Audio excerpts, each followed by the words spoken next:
Hi, everybody. This is Elizabeth Suarez. I am the negotiation expert who helps you get more money, opportunity, and recognition. Today, I want to talk about how to manage receiving a no for an answer. And to help me have that conversation, I am here with Drew Wilson. He is the National Sales Manager for Telemundo Denver. Drew, welcome. Thank you, Elizabeth. Thanks for being here. Welcome. Bienvenida a Telemundo. Me encanta. Thank you for having us in your offices and everything. So today, Drew, I want to talk about your experience of receiving no as an answer. Myself as an entrepreneur and a businesswoman, I can tell you I receive no as an answer much more often than I receive a yes. And I can also share that I don't like it.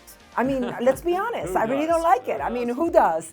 So I view it, I have gotten to a point that whenever somebody says no to me, I look at it like, we're on.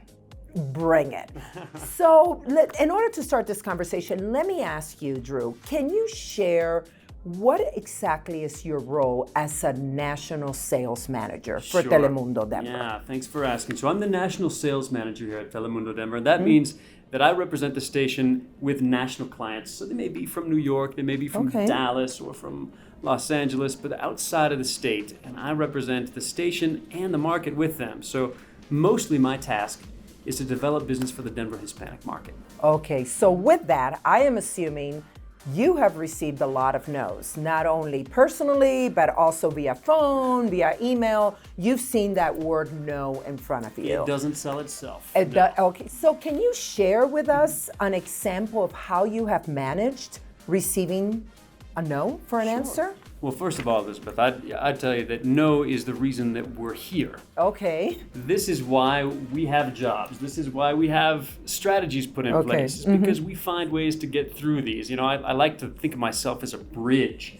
I'm connecting ideas. I'm connecting ideas with clients. I'm connecting two different cultures often when we're talking about Spanish language media, but we're bridges. That's what we're doing. And the no is essentially that river underneath us, right? And so without the river, we'd have nothing to cross. Therefore, good point. This is what we come to work every day for. So, you know, rather than see it as a challenge, embrace it. It's why we're here. So before we went on air, I remember you mentioned to me, oh my God, I just came from this meeting where I have been dealing with this no. And you know what? I think I've moved the group. Yeah. So can you share something? I know you can't share that much, but can you share something about that move? Because I look at it like you've been doing a little bit of dancing with this group that you've been dealing with. We have. And you know, I think it's a common pattern what we see is that often the first time we go in and we tell somebody what we're offering and we tell somebody what we represent for them, they don't always see it the first time. Yes. And that we anticipate that. We know they're not going to see it maybe the first time. So therefore, it takes listening. It takes stopping and saying, well, what is it that is causing that hesitation?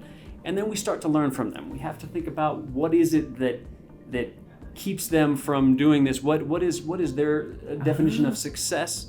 And little by little, we start to become experts, and then we start to become consultants as we're able to guide them through some of what they're trying to overcome, and then connect them with our solution. And when you become that sort of consultant, that's when you start to overcome and push those no's into maybes and eventually into yeses. I like the concept of you saying becoming that consultant, and especially the bridge. I view it like the bridge over troubled waters, that you connect them with the bridge. So before we go, can you share with the audience one or two tips on how you do that bridge? How do you develop that bridge? How do you move them to maybe a maybe? I mean, obviously everybody wants the yes. Sure.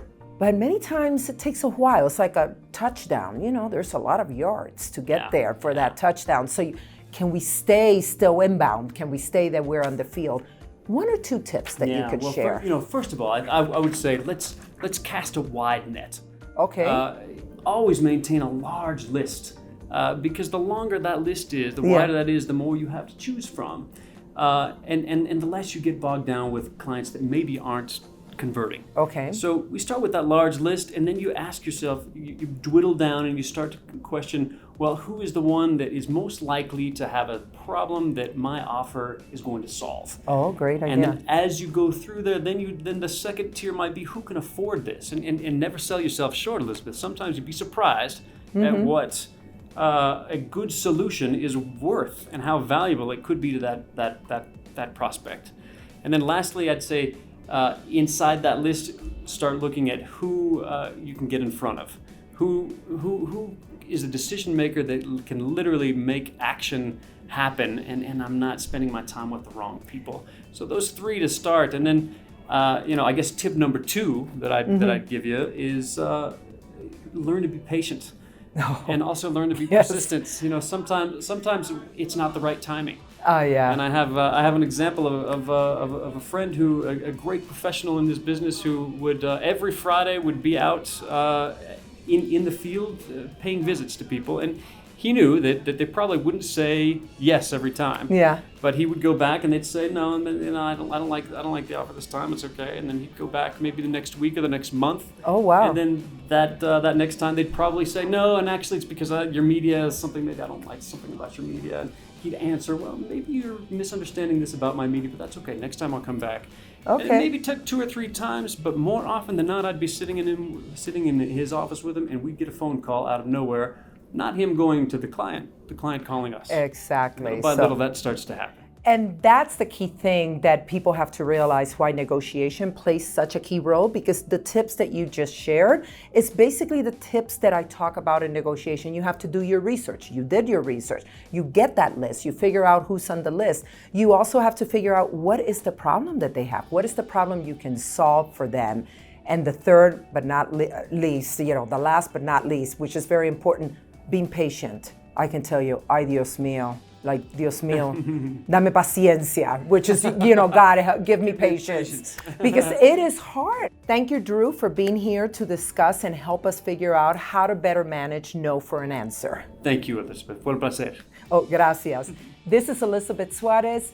I am the negotiation expert who helps you get more money, opportunity, and net recognition. Thank you for watching, and I will see you next time. Nos vemos en la próxima. Hasta luego.